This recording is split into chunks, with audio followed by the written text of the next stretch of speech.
नेमीगिरी नेमीनगर के मूल एक श्री 1008 आदि स्वयं आदिनाथ भगवान की द्वादशांगी जीन वाणी माता की।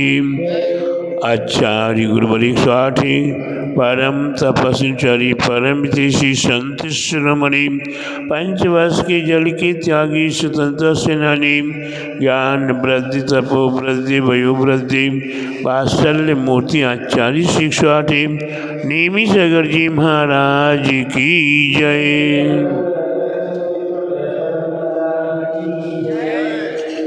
भव्यात्माओं, हम जगत संसारी प्राणी आज इस घोर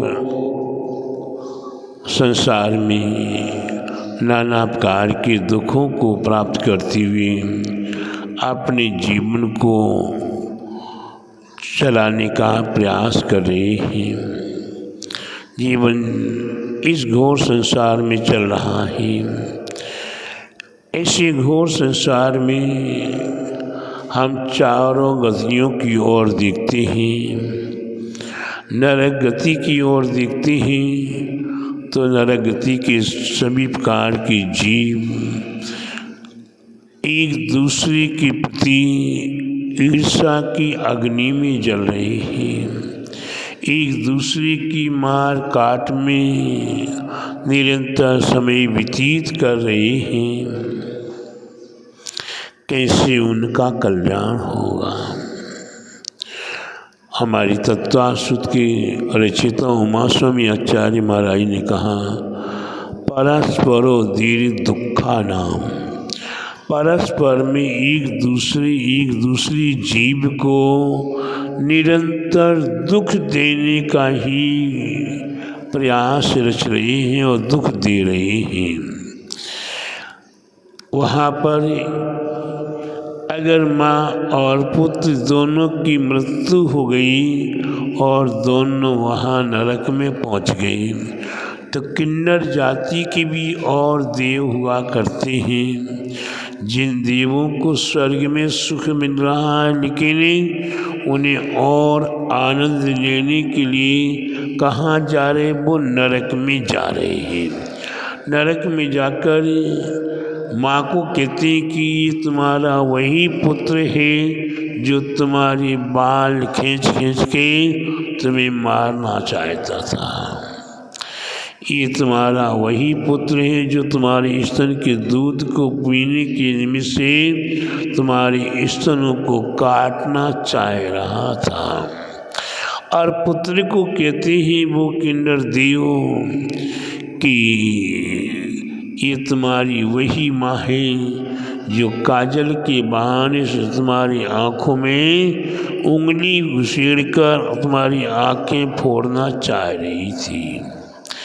तुम्हारे कंठ रुध रहा था, तुम्हारे कंठ को ठीक करने के बहाने से उंगली गले में डाल डाल के तुम्हारे लिए मारना चाह रही थी। इसी प्रकार से माँ और पुत्र को लगा दिया। पुत्र माँ को मारना शुरू करता है और माँ पुत्र को मारना शुरू कर देती है। वहाँ माँ बेटे का प्यार नहीं जाग रहा है, वहाँ एक दूसरे के प्रति भेद भाव के माध्यम से कसाएं भड़क रही और मार काट निरंतर हो रहा है। त्रियंश गति के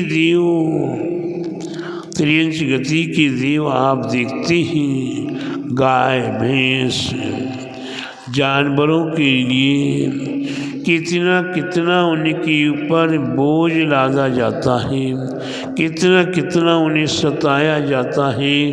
आप देखते हैं कि कहीं डंडे मारे जा रहे हैं, कहीं पत्थर मारे जा रहे हैं और कहीं नाना प्रकार के भूखे प्यासे रहना पड़ रहा है। और कहीं ऊपर से कोई मालिक बन जाता है, वह हंटरों से मारता है। आप देखते हैं कभी कभी हाथी को देखते हैं, रथ यात्रा आदि में धर्म का कार्य में हाथी को बुलाया जाता है और हाथी को बुलाने पर उस हाथी के ऊपर बड़े बड़े धर्मात्मा व्यक्ति बैठा करते हैं, लेकिन हाथी को कंट्रोल करने के लिए सारथी होता है। वह सारथी क्या करता है, उस सारथी के हाथ में बल्लम रहती है और बिल्कुल निर्दयता के साथ उसी की गर्दन पर। तो प्यारे बंधु, कैसी यातना उस हाथी को दी जा रही है। उसी प्रकार से आप देखते हैं कि बैलगाड़ी में बैल आदि हैं, कहीं घोड़ा है, इनको किस प्रकार से चाबुकबाजी मार के इन्हें मारा जाता है। तो किसी त्रियंच गति के दुख हैं और देव गति के दुख तो आपको नहीं दिखाई दे रहे हैं। देव गति के दुख आपको दिखाई नहीं दे रहे हैं। देव गति में सबसे बड़ा दुख है देख दूसरों की बढ़ती को कभी ना ईर्षा भाव धरूं। लेकिन देव गति के देवों में इतनी इतनी कूट कूट की ईर्षा भरी हुई है कि कहने का वर्णन करना अशक्य है। ईर्षा सामने वाले का हम कुछ बिगाड़ नहीं कर सकते, सामने वाले का हम बुरा नहीं कर सकते, सामने वाले के विषय में हम कुछ रोक टोक नहीं कर सकते, लेकिन फिर भी पड़ोसी की भी बड़ी वृद्धि हो रही है और हमारी वृद्धि नहीं हो रही। हमें देख देख कर ईर्षा की अग्नि में भड़क रहे हैं, ईर्षा की अग्नि में धधक रहे हैं।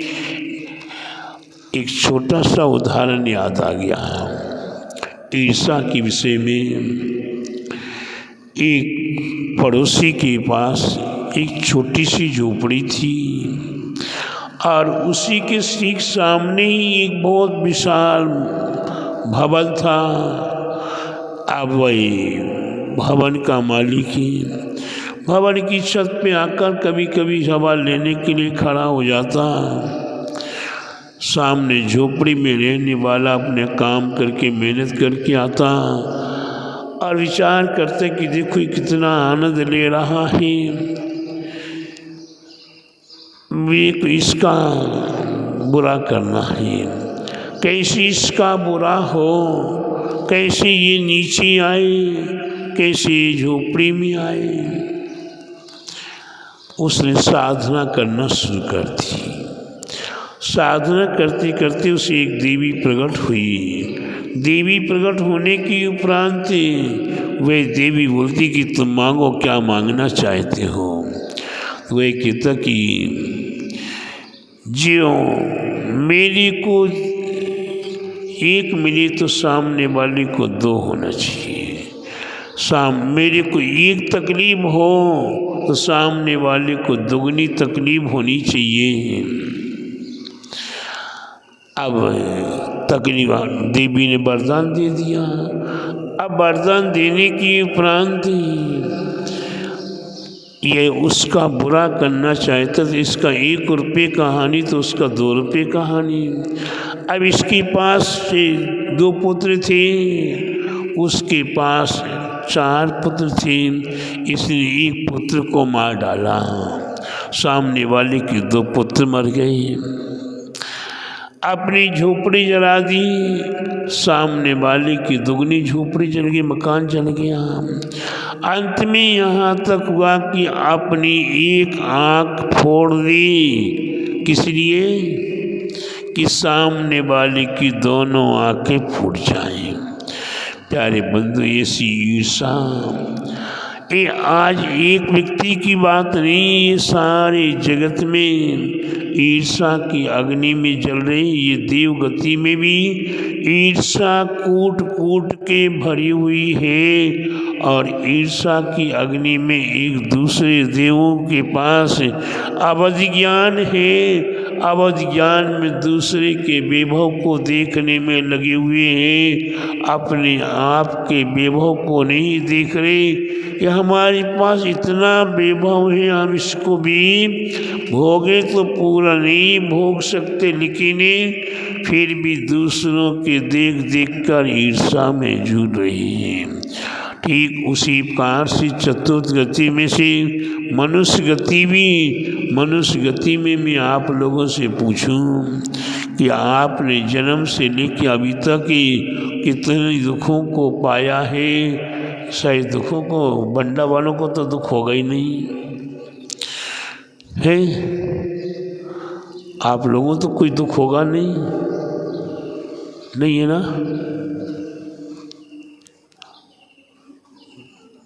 कोई दुख नहीं, ना हारी का, ना बीमारी का, ना कोई क्षय का, ना कोई तकलीफ का, ना कोई लाभ का, ना हानि का, ना मकान का, ना भाई बहन का कोई तकलीफ कष्ट तो होगा नहीं। कि बंडा में तो एक नहीं दो नहीं अनेकों साधु संत हुए हैं। साधु संतों की जन्मभूमि है और साधु संतों का हमेशा कोई ना कोई सुसंयोग मिला करता है, तो आप लोगों को तो तकलीफ होगी नहीं। लेकिन प्यारे बंधु, मैंने जो अनुभव किया है ग्रंथों के माध्यम से एवं जो आने जाने भक्तों के माध्यम से, कि संसार में कोई सुखी नहीं है। कोई तन दुखी, कोई मन दुखी, आदि कोई तन से दुखी है, कोई मन से दुखी है, कोई पुत्र से दुखी है, कोई पत्नी से दुखी है, कोई माता पिता से दुखी है, कोई भाई बहन से दुखी है, कोई गरीबी से दुखी है। नाना प्रकार के दुख है इस संसार में हमारे आपके लिए प्राप्त हो रहे। ऐसी दुखी संसार में हम और आप अपना जीवन व्यतीत करते हुए फिर भगवान का सुसंयोग मिलता है, देव साथ गुरु का सुसंयोग मिलता है, तो प्यारे बंधु दुख में हमें भगवान ही याद आते हैं, दुख में हमें माँ जिनवाणी याद आती है, दुख में हमें गुरु याद आते हैं। अगर दुख में हमें देवसाद गुरु याद आ जाए तो इस समय लेना हमारा वह क्षण बड़ा महत्वपूर्ण रहा है। जब देवसाद गुरु का स्मरण हो जाए और देवसाद गुरु के साक्षात समागम करने का, उनके आशीर्वाद को प्राप्त करने का सुसंयोग मिल जाए, वही हमारा जीवन महान धन्य है। और आप सभी को तो निरंतर देवसाद गुरु का समागम प्राप्त हो रहा है। ऐसी विषम संसार में भी ये मिल रहा है। ये आपका जीवन अपने आप में महान है और आप महान पुण्य के भाजक हैं। आगे चलकर आप अगर अपनी साधना निरंतर बढ़ाते रहें, तब त्याग संयम की ओर बढ़ते रहें, पूजा विधान अनुष्ठान में सहभागी बनते रहें, तो और परम साथी से पुण्य प्राप्त होगा। जो पुण्य हमने आज तक संचय नहीं किया होगा, वह इस पुण्य हमारे आपके लिए अवश्य ही धर्म के माध्यम से, देवसा और गुरु के माध्यम से पुण्य साथी से पुण्यानुबंधी पुण्य हमें प्राप्त होगा और हमारा जीवन पावन पवित्र होगा। तो प्यारे बंधु, इसी पुण्य के कार्यों में आप निरंतर सहभागी बने और पुण्य के कार्य निरंतर करें। दाना पूजम चेती गृहस्थानाम, दान देना और पूजा करना ये गृहस्थों का मुख्य धर्म है। कौन सा धर्म है? दानम पूजा चेती गृहस्थानाम, दान देना और पूजा करना गृहस्थों का मुख्य धर्म है।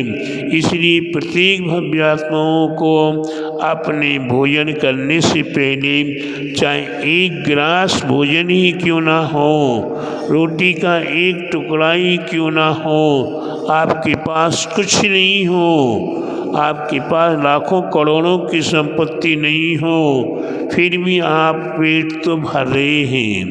कितनी आपको तकलीफ हो, कितनी कर्ज हो, फिर भी आप पेट भर के भोजन कर रहे हैं। उस भोजन में से एक रोटी का टुकड़ा भी अगर दान में निकालोगे वही भी दान कहलाएगा, और वही दान आपके जीवन को दानम दुर्गति नाशनम, दान देने से दुर्गति का नाश होगा और परम उत्तम गति को प्राप्त करने की क्षमता आपको प्राप्त होगी।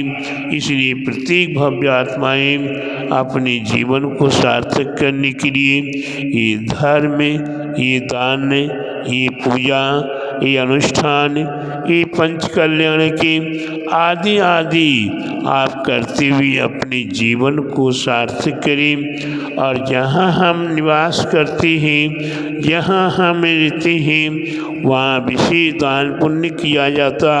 और तीर्थ क्षेत्र, अक्षय क्षेत्र, निर्माण क्षेत्र में जो आपका धन लगा करता है वही एक करोड़ों गुना फलदायी हुआ करता है।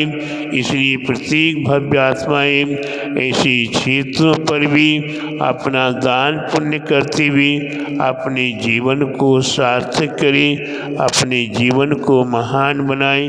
बोले महावीर भगवान की जय, बोले द्वादशांगी जीन वाणी माता की जय, बोले आचार्य गुरु बड़ी 108 परम तपस्वी परम तीसी संति श्रोमणि पंचवर्ष की जल की त्यागी स्वतंत्र सेनानी ज्ञान वृद्धि तपो वृद्धि वयो वृद्धि वात्सल्य मूर्ति आचार्य श्री 108 नेमी सगर जी महाराज की जय।